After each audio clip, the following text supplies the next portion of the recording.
दोस्तों, free study 94 YouTube channel पे आपका फिर से स्वागत है। आज हम स्पीडी बिहार करंट अफेयर्स के अंतर्गत बिहार आर्थिक सर्वेक्षण 2022-23 टॉपिक को कवर करने वाले हैं, जहां से आगामी 69th बीपीएससी प्रीलिम्स एग्जामिनेशन में लगभग 4 से 5 प्रश्न देखने को मिल सकता है। तो एक एक करके हम सारे फैक्ट को देख लेंगे, जो आपके परीक्षा उपयोगी महत्वपूर्ण तथ्य हैं उस पर हम बात कर लेंगे। तो हम आते हैं अपने टॉपिक पे। तो दोस्तों, यहाँ पे बिहार आर्थिक सर्वेक्षण 2022-23 पे हम चर्चा करेंगे। ठीक है, कहा जा रहा है यहाँ पे कि बिहार की आर्थिक स्थिति कैसी है। इससे विजय कुमार चौधरी, जो वित्त मंत्री हैं बिहार सरकार के अंतर्गत, उन्होंने 27 फरवरी 2023 को बिहार का आर्थिक सर्वेक्षण 2022-23 पेश किया। ठीक है, कहा गया इनके द्वारा कि सकल राज्य घरेलू उत्पाद में वर्ष 2020-21 के -3.2% की तुलना में वर्ष 2021-22 में जो है 10.98% की क्या हुई है, वृद्धि हुई है। ठीक है, जो वर्ष 2021-22 की राष्ट्रीय वृद्धि दर 8.68% से क्या है 2.30% क्या है, अधिक है। ये फैक्ट आपके एग्जामिनेशन के लिए काफ़ी इंपॉर्टेंट है। ठीक है, ये आपको याद रखना चाहिए। ठीक है, यहाँ से एक प्रश्न बन सकते हैं आपके एग्जामिनेशन में। ठीक है, यहीं पे हम अगर बात करें तो कहा जाता है कि वर्ष 2021-22 में बिहार का सकल राज्य घरेलू उत्पाद यानी GSDP जो है वर्तमान मूल्य पे कितना था, तो 6,75,448 रुपये। और अगर हम बात करें स्थिर मूल्य पे तो 4,28,065 करोड़ रुपया है। ठीक है, 2021-22 में बिहार का निवल राज्य घरेलू उत्पाद NSDP की अगर हम बात करें तो वर्तमान मूल्य पे कितना है, 6,14,441 करोड़ रुपया। ठीक है, तो ये भी आपको याद रखना चाहिए। नेक्स्ट कहा जा रहा है यहाँ पे कि स्थिर मूल्य पे कितना है, तो 3,82,274 करोड़ रुपया है। ठीक है, अगर बिहार का प्रति व्यक्ति आय की अगर हम बात करें तो कहा जाता है कि बिहार का प्रति व्यक्ति आय जो है वर्तमान मूल्य पे 2021-22 की पे बात करें तो 54,383 रुपया। ये क्वेश्चन ऑलरेडी पूछा जा चुका है। ठीक है, इस तरीके से आपसे एग्जामिनेशन में प्रश्न पूछे जा सकते हैं। ठीक है, स्थिर मूल्य पे अगर हम बात करें 2011-12 के आधार पे तो कहा जाता है 34,465 रुपया है क्या है बिहार का प्रति व्यक्ति आय। ये भी फैक्ट आपके एग्जामिनेशन के लिए काफ़ी इंपॉर्टेंट है, ध्यान रखने वाला। ठीक है, यहीं पे कहा जा रहा है सर्वाधिक प्रति व्यक्ति आय वाला जिला कौन है, तो पटना है। ये भी आपके एग्जामिनेशन के लिए इंपॉर्टेंट है। कितना है, 1,15,239 रुपया है। ठीक है, अगर न्यूनतम प्रति व्यक्ति आय वाला जिला की अगर हम बात करें तो कौन सा है, शिवहर है, 18,692 रुपया है। ठीक है, बिहार में 3 सबसे संपन्न जिले की अगर हम बात करें तो पटना है। ठीक है, जहां का प्रति व्यक्ति आय क्या है, 1.15 लाख रुपया। ठीक है, बेगूसराय दूसरे नंबर पर है, 0.45 लाख ठीक है रुपया। मुंगेर तीसरे नंबर पे है, 0.43 लाख। ठीक है, कहा जाता है यहीं पे कि 3 सबसे गरीब जिले अगर बात करें तो कौन कौन से हैं, शिवहर 0.19 लाख प्रति व्यक्ति आय है, और अररिया दूसरे नंबर पे 0.20 लाख है। ठीक है, प्रति व्यक्ति आय, और सीतामढ़ी की अगर हम बात करें तो 0.21 लाख प्रति व्यक्ति आय है। ठीक है, तो कहीं ना कहीं आपके एग्जामिनेशन के लिए यहाँ पे जो सबसे संपन्न और सबसे गरीब जिले की अगर बात किया जाए तो ये भी आपको एग्जामिनेशन के लिए याद रखना चाहिए। नेक्स्ट कहा जा रहा है यहाँ पे दोस्तों, 2021-22 में सकल राज्य घरेलू उत्पाद में विभिन्न क्षेत्र का हिस्सा क्या है। तो देखिए यहाँ पे इस तरीके से क्वेश्चन ऑलरेडी जो है पूछा जा चुका है 67th बीपीएससी प्रीलिम्स एग्जामिनेशन में। ठीक है, तो हम अगर देखें तो प्राथमिक क्षेत्र का कितना प्रतिशत है, ठीक है, तो 21.2% है। वृद्धि दर की बात करें तो 9.6%। द्वितीयक क्षेत्र की अगर हम बात करें तो 18.1%, वृद्धि दर 3.8%। ठीक है, तृतीयक क्षेत्र 60.7% और वृद्धि दर 13.3%। तो सबसे ज़्यादा जो सकल राज्य घरेलू उत्पाद में विभिन्न क्षेत्रों का जो योगदान है, सबसे ज़्यादा किस क्षेत्र का योगदान है, तो आपको याद रखना चाहिए तृतीयक क्षेत्र का। ठीक है, सेवा क्षेत्र का। ये भी काफ़ी इंपॉर्टेंट फैक्ट हो जाएगा। नेक्स्ट कहा जा रहा है प्राथमिक क्षेत्र से सकल राज्य घरेलू उत्पाद की वृद्धि में योगदान करने वाले 2 सबसे महत्वपूर्ण उप क्षेत्र कौन कौन से हैं, तो पशुधन है और कौन सा है, मत्स्य खेत एवं जल कृषि है। ठीक है, ये भी आपके एग्जामिनेशन के लिए इंपॉर्टेंट है, जिनकी वृद्धि दरें क्रमशः कितनी है, 9.5% और 6.7% रही है। हालांकि खनन एवं उत्खनन में 9.0% की वृद्धि दर्ज की गई है। ठीक है, द्वितीयक क्षेत्र में विद्युत, गैस, जलापूर्ति एवं अन्य जनोपयोगी सेवाओं में 14.5% की वृद्धि हुई है। सकल राज्य घरेलू उत्पाद की वृद्धि में प्रचुर योगदान देने वाले तृतीयक क्षेत्र के उप क्षेत्र की वृद्धि दर वायु परिवहन 10.5%, भंडारण 21.3%, वित्तीय सेवाएं 12.6% और लोक प्रशासन 9.3% का योगदान रहा है। ठीक है, ये आपके एग्जामिनेशन के लिए इंपॉर्टेंट फैक्ट है, ध्यान रखना है।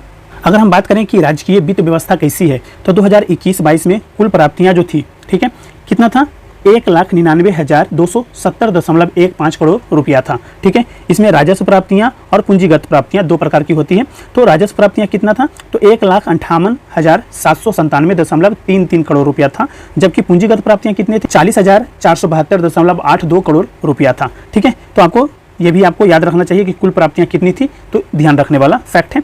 नेक्स्ट कहा जा रहा है यहाँ पे कि 2021-22 में कुल व्यय, देखिए कुल व्यय कितना था, तो 1,93,122.99 करोड़ रुपया था। ठीक है, यहाँ पे राजस्व व्यय और पूंजीगत व्यय की अगर हम बात करें, तो राजस्व व्यय जो था वो 1,59,219.71 करोड़ रुपया था, जबकि पूंजीगत व्यय की बात करें तो 33,903.28 करोड़ रुपया था। ठीक है, राजस्व घाटा की बात करें दोस्तों, तो काफी इंपॉर्टेंट फैक्ट है, यहीं से प्रश्न बन सकता है इस बार। ठीक है, राजस्व घाटा 2021-22 की अगर हम बात करें तो जीएसडीपी का कितना है, 0.1%, काफी इंपॉर्टेंट फैक्ट है, ध्यान रखना है। राजकोषीय घाटा की अगर हम बात करें तो 2021-22 का क्या है, तो जीएसडीपी का क्या है, 3.8% है। ठीक है, ये भी इंपॉर्टेंट फैक्ट है। प्राथमिक घाटा की बात करें तो जीएसडीपी का क्या है, 1.7%।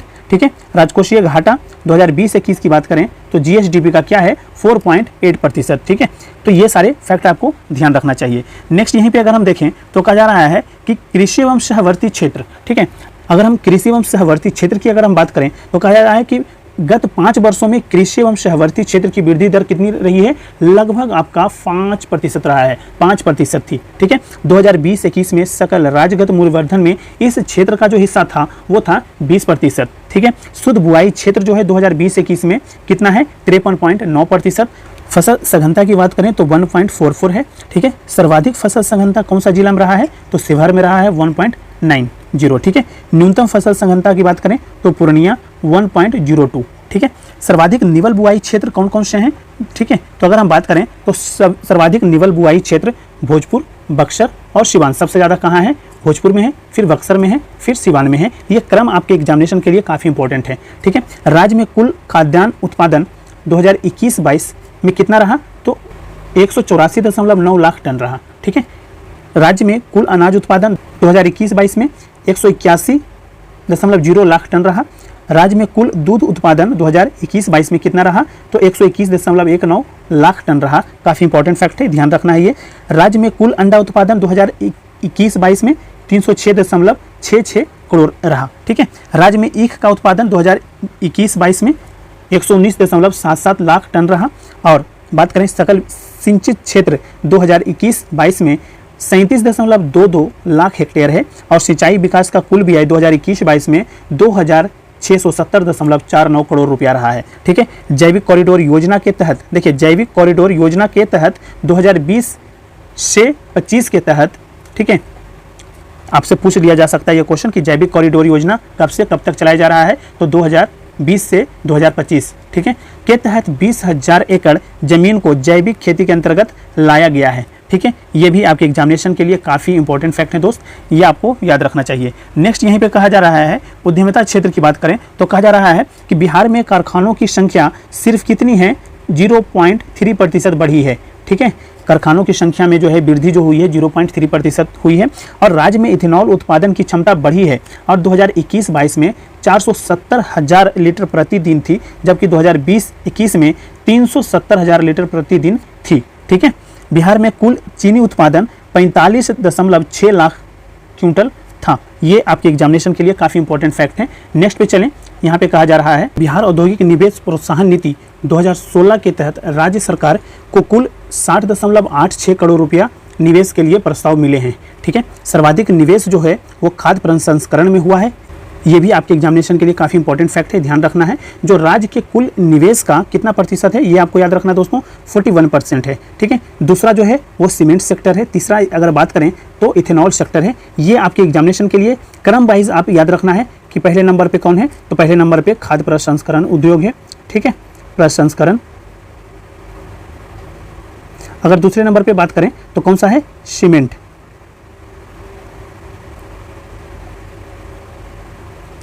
तीसरे नंबर पे बात करें तो कौन सा है, इथेनॉल।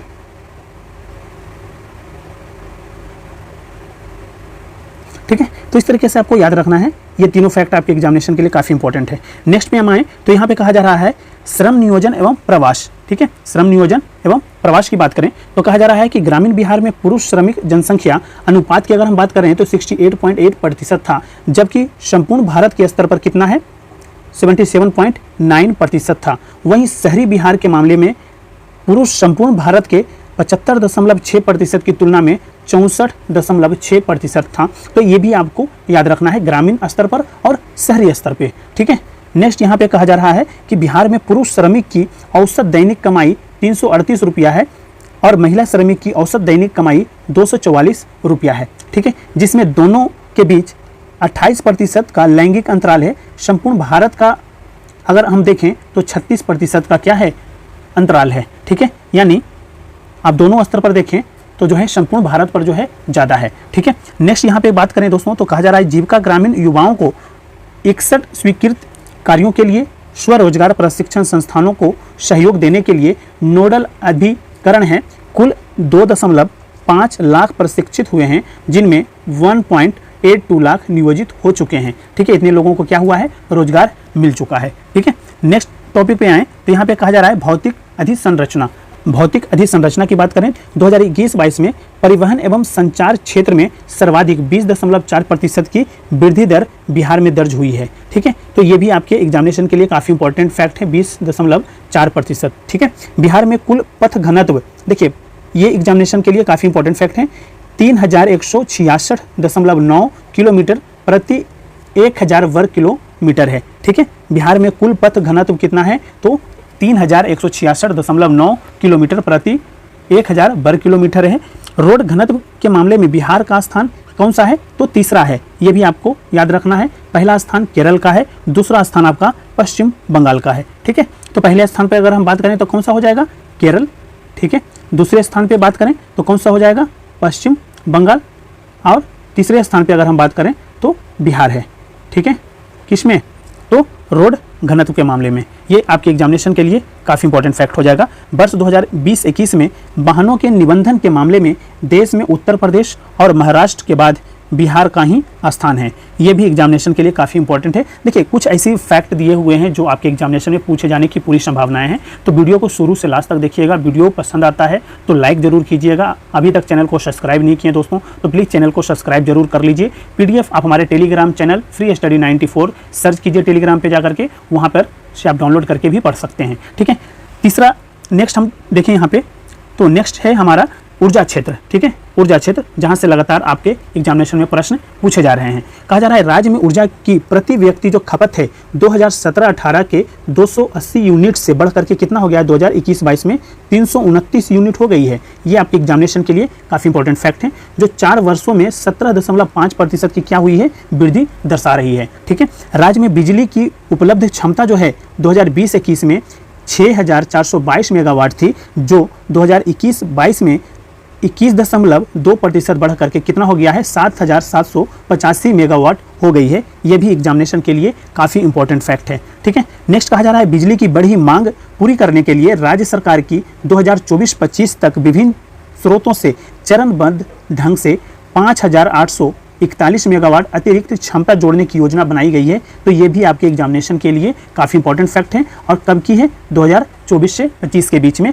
5841 मेगावाट अतिरिक्त क्षमता जोड़ने की बात किया गया है, ठीक है। क्योंकि जिस तरीके से लगातार बिजली की जो मांग है वो बढ़ रही है, तो सरकार आगे का जो है फ्यूचर प्लानिंग आपके लिए कर रखी है, ठीक है।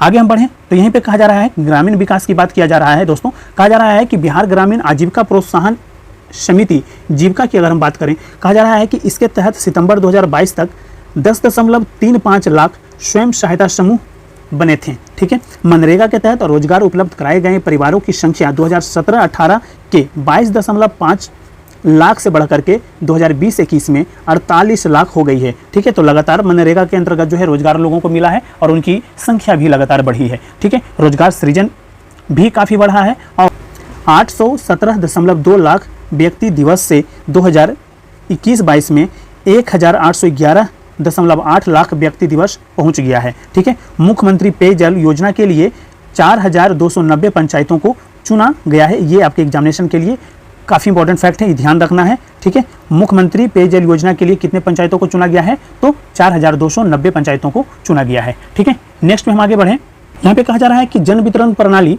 के तहत 2021-22 में कुल 5,474.9 हजार टन खाद्यान्नों का आवंटन हुआ है, जिसमें से 2,208.2 टन गेहूं और 3,266.7 टन चावल का क्या हुआ है, आवंटन किया गया है। 7 निश्चय 2 के तहत हर वार्ड में 10 सोलर स्ट्रीट लाइट लगाई जाएंगे।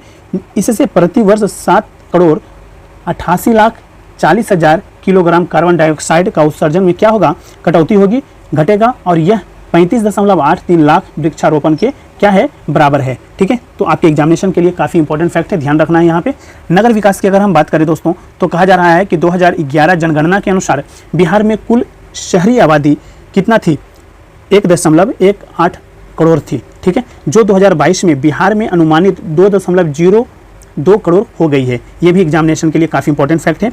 इससे बिहार में शहरीकरण का दर कितना प्रतिशत बढ़ा है, 11.3% से बढ़ करके कितना हो गया है, 16.2% हो गया है। ये एग्जामिनेशन के लिए काफ़ी इंपॉर्टेंट फैक्ट है। शहरीकरण का दर जो है कितना से कितना बढ़ गया है, 11.3% से बढ़ करके कितना हो गया है, 16.2% हो गया है। ठीक है, बिहार गंगा जल आपूर्ति योजना से राजगीर, नवादा, गया तथा बोध गया शहरों को लाभ हुआ है। ठीक है, वर्ष 2021-22 तक 1,326.8 किलोमीटर लंबी सड़कें और 1,311.5 किलोमीटर लंबी नालियां बनी हैं। ये भी एग्जामिनेशन के लिए काफ़ी इंपॉर्टेंट है 2021-22 तक। ठीक है, ये आपके एग्जामिनेशन के लिए कुछ फैक्ट्स हैं जो आप लगातार इसे आप देखिए, वीडियो को अच्छे से सुनिए, चीज़ों को आप समझेंगे, आपके प्रश्न गलत नहीं होंगे एग्जामिनेशन में।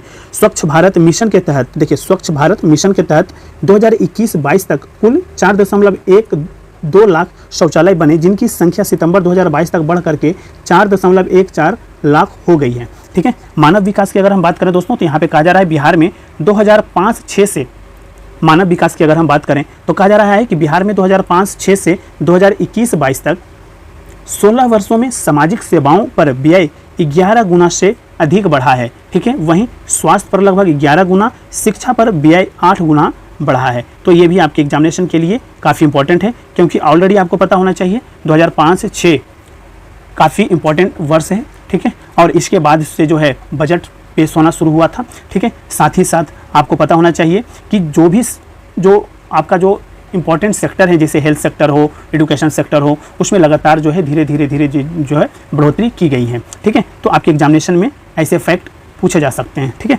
बिहार के लिए जन्मकालीन जीवन संभाव्यता 2006 से 10 के 65.8 वर्ष से बढ़ करके 2016 से 20 में 69.5 वर्ष हो गई है, अर्थात 3.7 वर्षों की वृद्धि हुई है। संपूर्ण भारत में अगर हम यह बात करें तो कितना हो गया है, 70 वर्ष है। ठीक है, तो ये भी एग्जामिनेशन के लिए काफ़ी इंपॉर्टेंट फैक्ट है। राष्ट्रीय पारिवारिक स्वास्थ्य सर्वेक्षण के अनुसार, ठीक है, राष्ट्रीय पारिवारिक स्वास्थ्य सर्वेक्षण के अनुसार संस्थागत प्रसव 2005 से 6 के 22.0% से 2019 से 21 में 76.2% हो गया है, जो 54.2% अंकों की क्या हुई है, वृद्धि हुई है। ठीक है, मातृ मृत्यु दर 2015-17 के 165 प्रति लाख जीवित प्रसव से 47 अंक घटकर 2018-20 में 118 लाख प्रति प्रसव रह गई है। वहीं संपूर्ण अगर हम बात करें संपूर्ण भारत के स्तर पे तो 25 अंकों की कमी हुई है, जो 2015 से 17 के 122 से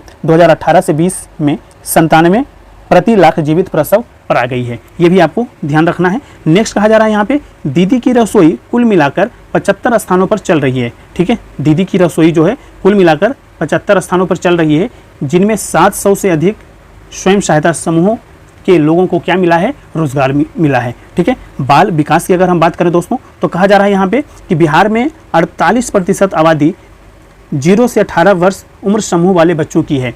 ये भी आपके एग्जामिनेशन के लिए काफ़ी इंपॉर्टेंट फैक्ट है। बिहार की कुल आबादी में किशोर किशोरियों का हिस्सा 22.5% है। ठीक है, राज्य सरकार ने 2023-24 से बाल बजट तैयार करना शुरू किया था। ठीक है, ये भी एग्जामिनेशन के लिए इंपॉर्टेंट है कि पूछ सकता है कि बाल बजट कब से बिहार सरकार के द्वारा चलाया जा रहा है। ठीक है, तो 2013-14 से। अभी राज्य के सभी 38 जिलों में समेकित बाल विकास सेवा 544 परियोजना कार्यालयों के जरिए चल रही है। सकल राज्य घरेलू उत्पाद में बच्चों पर सार्वजनिक व्यय का हिस्सा 2017-18 के 4% से 2020-21 में 5.3% हो गया है। ठीक है, तो दोस्तों इस तरीके से जो इम्पोर्टेंट जो चैप्टर थे economic survey, Bihar economic survey के अंतर्गत, ठीक है। तो उस पर हमने चर्चा कर लिया है और ये हमने एसपीडी बिहार करंट अफेयर से कवर किया है। तो काफ़ी इंपॉर्टेंट इसमें फैक्ट दिए हुए हैं जो आपके एग्जामिनेशन के लिए काफ़ी इंपॉर्टेंट हो सकता है। तो वीडियो को लगातार देखिएगा, पूरा देखिएगा, बार बार देखिएगा। अगर किसी प्रकार का कन्फ्यूज़न होता है तो आप PDF से भी पढ़ सकते हैं, ठीक है। तो थैंक यू सो मच।